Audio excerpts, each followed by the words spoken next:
BBI.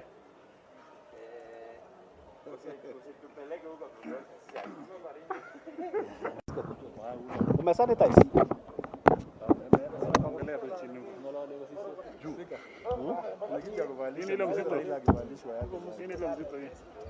Asulete wewe nini? Sweden na Kiingereza. Sweden na Kiingereza. Ni comfortable. K24. Hii ingine ni gani? Hiyo ni yako iko sawa? We don't want from the government, the system itself, is the issue of intimidating members, intimidating the specially elected members, like the members who are nominated by Jubilee. We've had a scenario whereby Tuju, who is the Secretary General, has been writing to county assemblies, directing them to take a different tune in terms of issues to do with PBI. We want to tell Tuju, we are an independent assembly, and we are people who knows what to do, who understand the Constitution very clearly, and we know, as per Article 1 of the Constitution, it says sovereign power belongs to the people, and it is actually exercised through democratically elected representative. We are the democratically elected representative. Now we'll take the views from Wananchi, and we will now get informed what to do with the PPI when it comes to the assembly. And that is the position of the members. Yeah. We've received a letter from Honorable Tuju telling us that as Jubilee members, we need to support PPI. That is not the direction. We want to be an independent. The only way an assembly can be trusted is through independence. If somebody will be there directing you what to do, then that is not an assembly. And that is actually why we are very much angered with what happened in Baringo yesterday. The issue of even police being used, and we want to tell the policemen to take care. The assembly is an assembly whereby even a policeman to enter that one must get clearance from the speaker. So the issue of OCS going to the chambers is not actually something which is permitted by the standing order, by the laws of Kenya, and we want to tell the police to keep off. When we'll be debating in Uasin Gishu, we don't want to see any policeman coming in to interfere our discussion or our legislative process. We are here today, and I'm here in the position I am to talk to my colleagues in the entire country. Kindly, the leaders of majorities and the entire county assemblies, don't be intimidated by anyone to do things they wish should be done by them. Don't be tools for hire. Kindly stand your position. Go to your people on this issue of BBI. BBI in itself tells us that it is a building bridges initiative. So we should really build the bridges by talking to everyone. Don't hear what your political party leaders are telling you. Also listen from Wanjiku. I'm asking kindly the county assemblies, let us follow the law while approving this BBI. It is not right that we are approving or rejecting BBI one day after it has been tabled in the floor of the House. We know how the bill is being processed in the House. I want also to say this to our party Secretary General Tuju. Mr. Tuju, in Article 1 of the Constitution, the party is not one of those instruments or institutions given the powers to represent the people. The people represent themselves or through their democratically elected representatives, of which the party is not one of them. So you cannot tell us today to follow what you're saying. Secondly, as the Jubilee fraternity, we are stakeholders in that Jubilee. We were not called for a meeting for us to declare a position. That is a position of you and I don't know who. So you cannot take a position of one person and tell us that this is a party position. Where did we meet? Even the leaders of majorities, even the leaders of minorities, even the members of the county assemblies, members of Senate, members of the National Assembly were not called for that meeting. So which party position? It was the meeting between who and who. Kindly give us the list of the people who met and declared the party position. Stop intimidating members, especially those who are nominated by those parties. Members were nominated to represent the special groups. They were not nominated to represent the party. They are here courtesy of the Constitution that required we have a one-third gender rule. And because The one that gender role was filled by the party, now those members are representing the groups they are representing. They are not representing the party, and they'll stand by what those people are saying. Those who are representing women, if the women tell them today, throw away the BBI, they'll do so. If they say approve, they'll approve. So stop intimidating us. In fact, you're making it more worse. Lastly, members of the county assembly are not cabbages. They are not cows. They are not sheep. They have their mind. They can decide where to go. Kindly leave us do our job like you left IEBC do theirs. Kindly allow us do ours. Allow the National Assembly do theirs, because we are independent by the Constitution and we will stand by that. Any other intimidation, kindly, you are even making it more worse than it should be. If you don't know how to lobby, then you start lobbying the tear gas instead of lobbying, my friend. You still need to rethink your position. In our manifesto and in the Big Four agendas, the handshake was not part of it. The BBI was not part of it. But of course, it is what the government wants, and they should come and lobby and ask us, not intimidate members.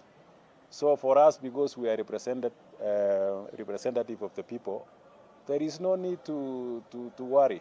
We will go to our people, and what they tell us, we will just do exactly that. If this BBI is good, we will take the documents to the people, they will read it, we will go meet them, we will discuss with them, and if they tell us this document is good, why are we worried? Why are we asking the Askaris, and why are we rushing it? We have 3 months.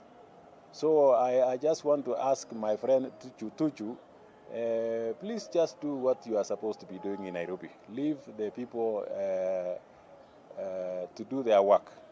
Kenyans are not stupid. If this document is good, they will accept it. If it is not good, they will reject it through the members. And we are not afraid, even if they are going to do whatever they want to do, we are not afraid. We will just do what our people say. If they tell us no, we will reject this document in totality. But if they tell us go and approve it, we will just approve it the way it is. And then it will just take the normal procedure. It will go back to Parliament. Maybe the IEBC will prepare the no, yes question, and it will go back to the people. Even if the county assemblies do pass this document, it will go back to Parliament. After Parliament, it will go back to the people. So it is not over yet. Even if they get a 24, it will go back to the people. And the people of this country, if they don't like it, they will reject it. So stop, harassing members of county assemblies, intimidating them, and doing the things that we do not expect in this 21st century. Thank you. Our action actually has been thrown by one Secretary General to the Jubilee Party, that is Honorable Tuju. Recently, he has been writing letters left, right, and center to Jubilee MCAs and Jubilee leading assemblies, indicating that the party position is that we pass BBI, and then he ends by invoking what I can call a dictatorial article within the Jubilee, that should be the Jubilee Party statutes or something, that is going to invoke and suspend members of the county assemblies from the Jubilee Party if they are not going to heed his advice. What we want to say categorically is, one, assemblies and parliament are houses of legislation. And this has come from history. Initially, everyone within the republic could represent themselves. But since there is no mechanism to ensure that all the people of Kenya gather somewhere and say their views, they elect their representatives. And as you know, the current constitution has two levels of government. We have the county government and we have got the national government. Within the county government, the legislation is vested in county assemblies. And county assemblies derive their mandate from Article 1 of the Constitution, which is that the people are supreme, and secondly, they can exercise their powers either directly or indirectly through elected representatives in the county assemblies and parliament. I think that one should be very clear to Tuju, and that is Article 1, which cannot be challenged. So there is nowhere that is written that there is one Tuju who is also supreme and can direct elected members and specially elected members on what to do with the legislation. I think that statement is uncalled for, and we treat it with the contempt it deserves, and we want to tell him that he needs to read the Constitution and know when to lobby. And as I had said earlier, he also is a communication expert. He also needs to go back to his dictionary and understand the meaning of lobbying. In summary, the meaning of lobbying as per Oxford Dictionary is persuasion. You persuade. The way the president did in Sagana, when he persuaded MCAs to pass BBI. But you can't threaten members. So what we want to assure our membership of Jubilee, let us handle the issue of BBI as provided for in the Constitution, and we are going to take it as per Article 185. We shall take it to the people.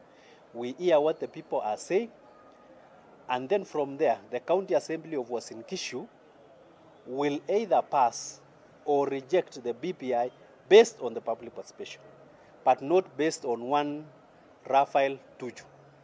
And it is so sad that he managed to summon, I don't know where they were drinking, and they managed to summon Baringo County Assembly members for the Jubilee Party.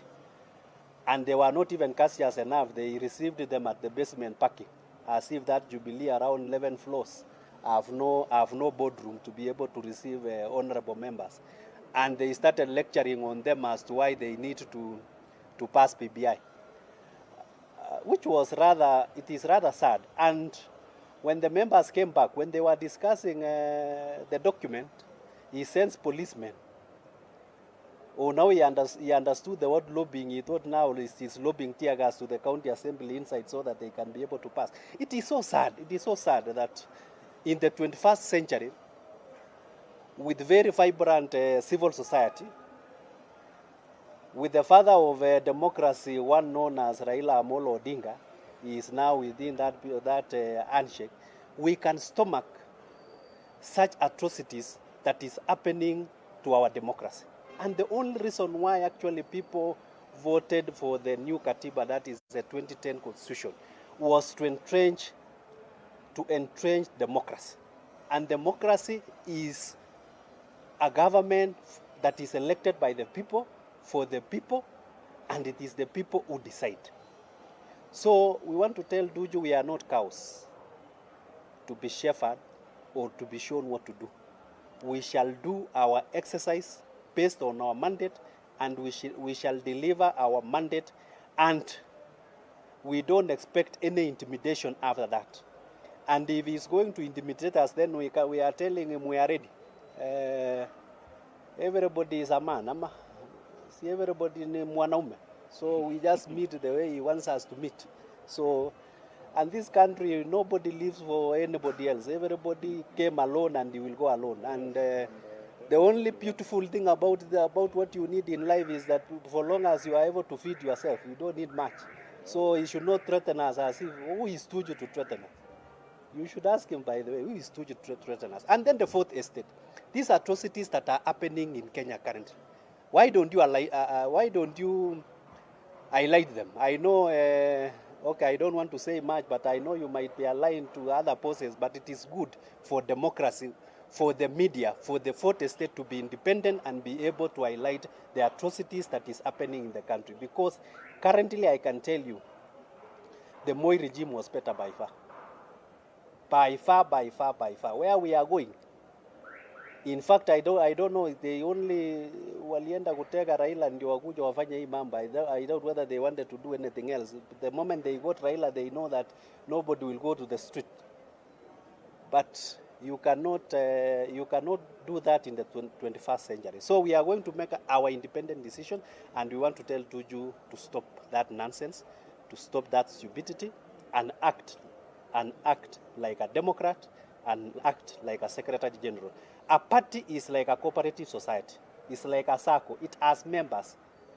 The members are the ones who wield the power in a party. So if you have not called us, we are subscribing to the party. We are paying monthly. You have not called the members. This party has never held any elections. Tuju is there illegally. He should not, in fact, the registrar of political parties should send him home. And then you purport that there is a kangaroo somewhere that is done at night, and then you tell us that is a party position. That is the most stupid thing that it can ever happen. So we want to say, as was in Gishu County Assembly, we shall do as per the Constitution. We shall do as per what our people wants us to do, because we represent them. And I can tell you, if Tuju does not take care, I can swear, and I will give him a cow, if he ever even get one person to contest in 2022 in Jubilee Party as an MCA, I will give him a cow. So kindly take that information that I have his cow if he ever gets even one, because I believe only a madman will join and contest in Jubilee next time. So I think we have had enough. We gave them our votes when they were able to persuade us. But now they are now using tear gases and using all manner of court cases and everything. But time is not time is not stagnant. Time is going. So, and 2022 is approaching, and we have seen so many. Tuju will come and go, and Kenya will remain. So he is not indispensable, and we are ready for the fight. We are not fearing him. Let him come the way he wants to come, and we shall also prepare ourselves the way we need to prepare. So thanks very much. I think that is the message we wanted to pass, and kindly pass it the way we have said. Asante. Okay, we don't want to know because he's the one signing the letters. But I think he should listen to himself. The best thing we can advise him is listen to himself. Let him do something that when he retires, he feels that he was able to participate in the democratic processes of this country.